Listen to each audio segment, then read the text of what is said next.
Welcome to this video on how to add direct dependencies in an Android project using Gradle.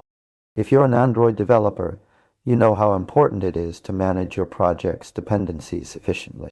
With the rise of microservices architecture and modular development, managing dependencies has become more complex than ever. In this video, we'll explore the world of Gradle dependencies and show you how to add direct dependencies in your Android project. Whether you're a seasoned developer or just starting out, understanding how to manage dependencies is crucial for building scalable and maintainable projects. So let's dive into the world of Gradle and learn how to add direct dependencies with ease. So, what are dependencies? Simply put, dependencies are libraries or modules that your project relies on to function correctly. In Android development, you often use third-party libraries like Retrofit, OkHttp, or Glide to perform specific tasks.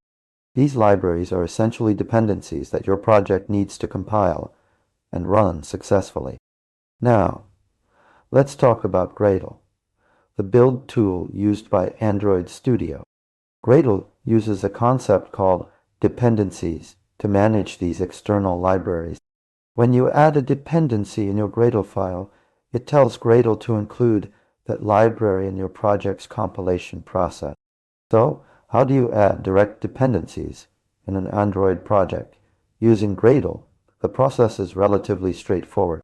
Firstly, identify the dependency you want to add. This could be a third-party library or even another module within your own project. Well, make sure you have the correct version number and artifact ID of the dependency. Next, open your build Gradle file in the Android Studio editor. This file contains all the configuration settings for your Gradle build process. Now, navigate to the dependencies block within the build Gradle file. You will see a list of existing dependencies that are already included in your project. To add a new dependency, simply use the implementation keyword followed by the artifact ID and version number of the dependency. For example,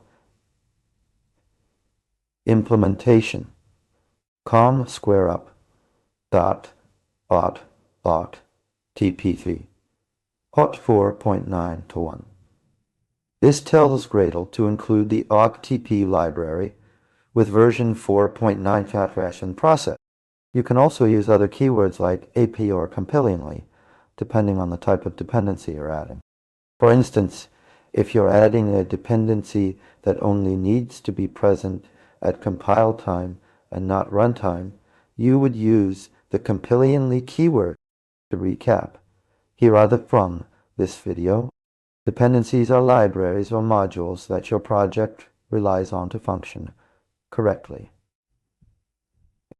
Gradle uses a concept called dependencies to manage these external libraries. To add direct dependencies in an Android project using Gradle, identify the dependency you want to add and open your build Gradle file. Use the implementation keyword followed by the artifact ID and version number of the dependency to include it in your project's compilation process. That's it for this video on how to add direct dependencies in an Android project using Gradle. We hope you now have a better understanding of how to manage dependencies efficiently in your Android project. If you have any questions or need further clarification, please leave them in the comments below. Don't forget to like and subscribe for more content on Android development and other programming topics. If you'd like to learn more about Gradle and its features, we've got a whole playlist dedicated to it. Check it out in the links below. Thanks for watching, and we'll catch you in the next video.